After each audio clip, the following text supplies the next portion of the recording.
We will read today in the Gospel from Matthew chapter 21, verses 23 to 27.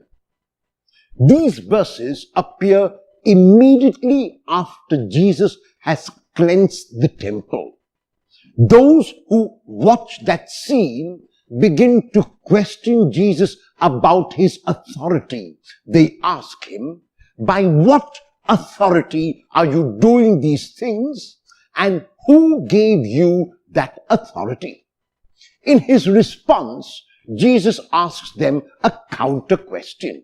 And the counter question is about the baptism of John, through which he is referring to his own baptism, because in the Gospel of Matthew, John the Baptist is the one who baptizes Jesus after Jesus gives him permission. And so, the opponents of Jesus hear the question of his baptism, and they are discussing among themselves when they are asked, where did the baptism of John come from? Did it come from heaven? Or did it come from earth? Did it come from God? Or did it come from humans? And they begin to dispute among themselves, saying, if we say it came from heaven, then he is going to say, why did you not believe in John if it came from God? If we say from human beings, if we say from earth, we are scared of the people because the people hold John in very high esteem. So because they did not want to get caught in their answer, they say, we do not know. Jesus then says to them, if you do not know, then I will not tell you also where I get my baptism from. However, even though Jesus does not seemingly give them an answer, he does give an answer. And what is the answer that Jesus gives? To learn the answer, we need to go back to the baptism of Jesus, which is the baptism by John.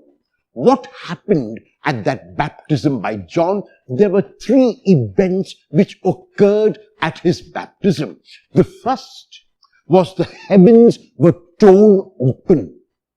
Isaiah chapter 64 verse 1 asks that God come down by tearing open the heavens to redeem his people.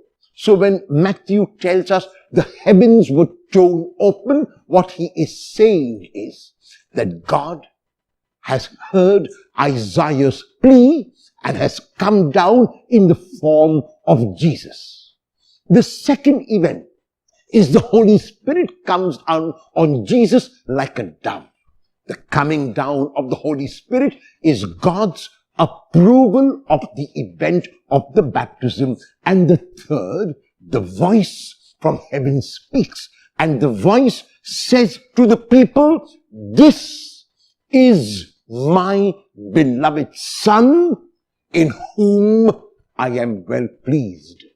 The voice points to Jesus, the voice of God, as Jesus, as the messenger, as the Son of God, as the one who will proclaim God's message.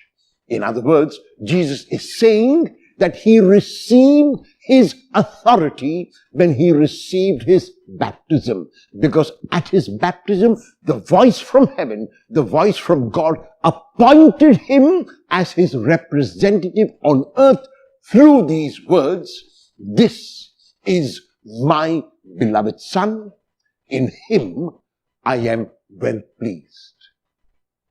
Each one of us who professes to be either a disciple of Jesus or the follower of the truth also hears this voice.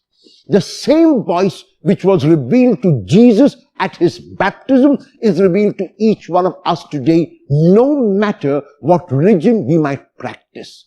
That voice is saying to us, you are my beloved son, you are my beloved daughter, you are my beloved child, and I am pleased in you. Because the voice said it to Jesus, he lived out what the voice called him to do, a life of giving, a life of service, a life of selflessness. We hear the voice, and we too are called and invited to the same life in imitation of the truth, a life of selflessness, a life of service, a life of giving, a life of love. Will you perform 3 selfless actions today to show that you have heard God's voice?